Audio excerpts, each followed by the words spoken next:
Bismillahirrahmanirrahim. Assalamu alaikum, dear friends. I hope you are doing good. Today we are going to talk about America's killing of Al-Qaeda's top commander Ayman Al-Zawahiri. Ayman Al-Zawahiri was recently killed by United States of America, and today we are going to analyze what are the implications of this killing, how America carried out this particular attack, which type of drones were used in it for surveillance or targeting, what weapons were used in this particular strike, and how this particular strike is going to, you can say, improve America's counter-terror efforts against transnational terrorism. So let's quickly analyze today that how this particular drone strike happened and which base was used, and how America is going to justify this. Ayman al-Zawahiri had a bounty of about $25 million, and he was involved in many heinous crimes against many countries. Especially he was involved in 9/11. He was also involved in many terrorist attacks around the globe, in Africa, in South Asia, in Middle East. And Ayman al-Zawahiri was recently shifted to Sherpur area where he was targeted, and this area is right in the center of Kabul, and a very important area, and very you can say many international embassies were also close to this area. So the Americans, they took out this target deep inside Kabul, which clearly depict that Taliban and Al-Qaeda are still closely working with each other, and Taliban, they are sheltering Al-Qaeda and other transnational terrorist groups in Afghanistan. Previously, Zawahiri was in Helmand province before the withdrawal of the US, but after the US withdrawal, he was brought to Kabul because they felt safe and they thought that America may not carry out this strike. So this is what it is all about in intelligence warfare. Your enemy will hit you where you think you are safe. So killing of al-Zawahiri established this fact that America is still capable to carry out deep precision airstrikes in Afghanistan. But the question is, can such decapitating strikes eradicate Al-Qaeda from Afghanistan? The answer is big no. Killing a figurehead or a commander does not mean that this organization is dead or over. They will quickly replace him. Al-Qaeda is still operating in many parts of the world. For example, they have got largest concentration in Somalia, in Africa, and many splinter groups. They are also present in Middle East and South Asia. So let's quickly analyze that how the US planned and killed Ayman al-Zawahiri in Afghanistan. It is obvious that this strike was executed after months of planning. It is needed, and of course it is also speculated that America got a very effective human intelligence on ground. And human intelligence is required for around the clock check on ground, and also you need spy satellites and long endurance high altitude surveillance drones with stealth attributes. So in my opinion, it is likely that US might have used RQ-170 again in this operation, because previously this same drone was used by the US Navy, say Naval SEALs, in OBL raid for surveillance. This drone is for surveillance. So it has been observed in the recent past the Americans have changed their counter-terror policy because of heavy civilian casualties and global backlash. Now, to avoid civilian casualties, the US this time used Hellfire R9X missile. Now, this missile is known as Flying Jinsu and also Ninja missile. Jinsu means a double-edged knife. It is a secret weapon of CIA, which is believed to use kinetic energy and 6 metal blades to eliminate a target with minimal civilian casualties. So it doesn't have any, you can say, impact or explosion. It is equipped with 6 metal blades which simply pierce through the body of the militant. So this missile is specially designed for precision airstrikes that kill high-profile militants without any huge blast.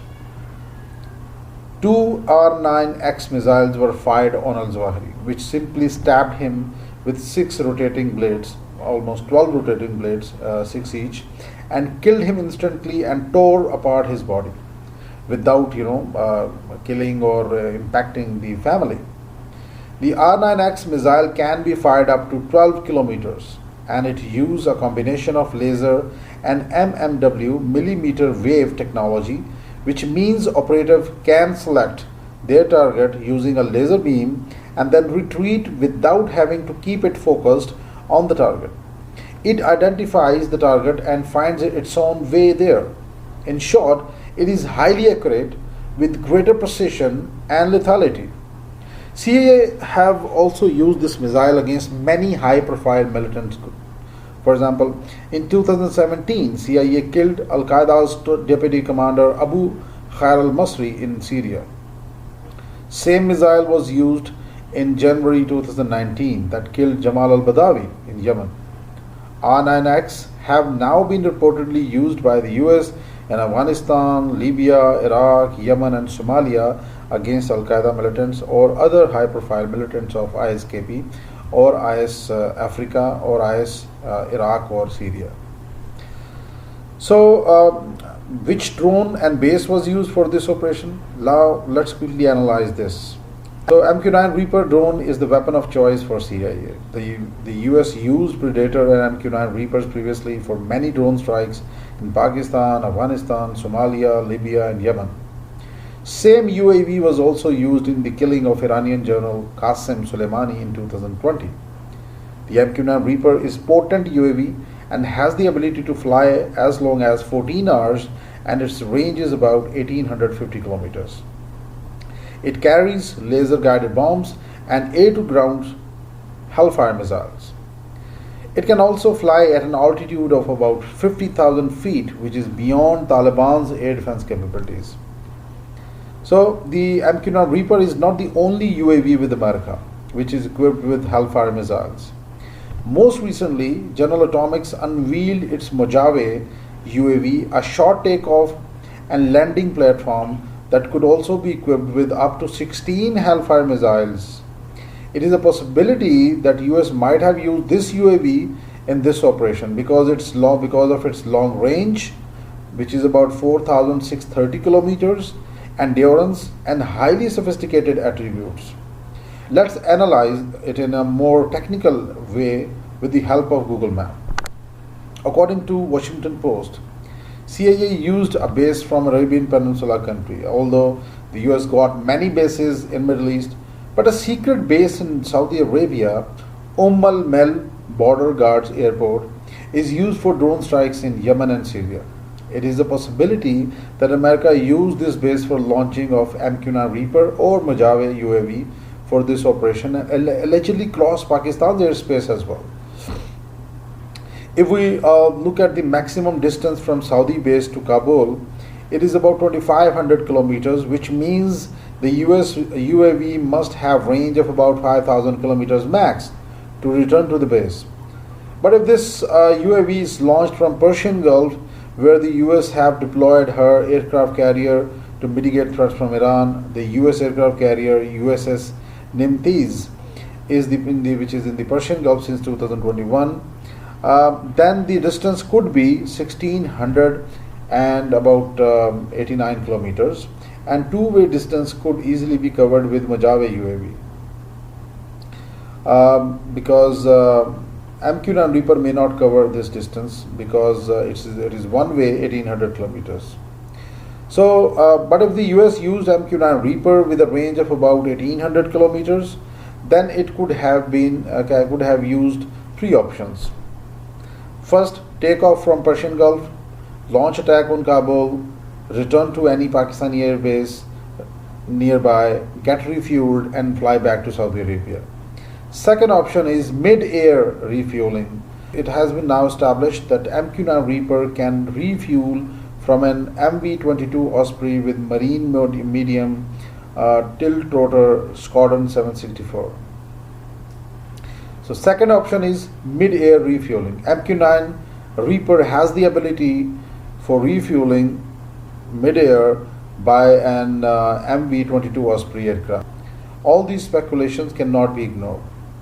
So these possibilities are there that America may have used MQ-9 Reaper and America may have used Mojave new UAV which was not previously used. So, in my opinion, Mojave could have been used with its longer range, endurance, and highly sophisticated attributes. Okay, now let's conclude this particular video on last point, that who is the next commander-in-chief of Al-Qaeda. So the next in line as per the seniority are Saif al-Adl, Abdurrahman al-Maghribi, Yazid Mebrak of Al-Qaeda in Islamic Maghreb, Ahmad Riyeh of Al-Shabaab. So these four people are hot contenders for the next slot of Al-Qaeda chief. Among all these contestants, Saif al-Adl is the most likely candidate to succeed Al-Zawahiri because of his seniority and because of his clout in Al-Qaeda. He was a former officer in an Egyptian Army Special Operations Unit and played a critical role in 98 bombing of American embassies in Kenya and Tanzania. He also orchestrated Al-Qaeda's failed terrorist campaign in Saudi Arabia in 2003. He also tutored and mentored the son of Osama bin Laden, Hamza bin Laden, and in recent years he also oversaw Al-Qaeda's military operations in Syria. So he is one of the hot contenders among all these four people. So ladies and gentlemen, let's now conclude on future prospects of this particular strike. Obviously, Joe Biden, his standing would improve in America because the American economy is going down rapidly, and according to different experts, by 2023, American economy may crash. So secondly, US human intelligence and outreach is still there in Kabul, and more such ops may take place in future, but it will be difficult because this time Taliban and Al-Qaeda would be more cautious. Taliban would have to rethink about their relationship with transnational terrorist groups for regional and global recognition, cooperation and connectivity. Because if they continue to support these transnational terrorist groups like TTP, Al-Qaeda, IMU, ETIM, they may lose support of Pakistan, Iran, Russia, China, and of course at the global level, European Union and America. So then it would have serious complications for Taliban. It would have far-reaching implications for Taliban politically, economically, and strategically. So it is better that Taliban should shun their ties with all these terrorist groups and work for the betterment of Afghanistan, and give all the minorities, all the ethnic groups equal chance to grow Afghanistan. America may carry out more such strikes in Middle East, Africa, and other parts of the world where Al-Qaeda is establishing her foothold, and there are also chances that these surgical strikes on Al-Qaeda are cost effective, morally acceptable, because it entails no collateral damage and raise no human rights issues. So, as far as these operations are concerned, these drone strikes are concerned. So let me conclude on this note that Al-Qaeda is not just one organization now. They have got many splinter groups operating in Africa, Middle East and South Asia. And added to that, Islamic State is also equally dangerous terrorist group, which is also operating in Middle East, South Asia and other parts of the world. So all these transnational terrorist groups, they are seriously posing threats to international security and of course the regional security. So concerted efforts are required to overcome this threat, overcome this menace. Mere drone strikes are not enough to eliminate these transnational terrorist groups. A comprehensive counter-terror strategy is required to eliminate this menace of terrorism from Middle East, Africa and South Asia. So with this, ladies and gentlemen, thank you very much for your patience, and if you like the content, do subscribe International Affairs and share and like the video and do comment. I would love to have your feedback. Thank you very much. Take care. Allah Hafiz.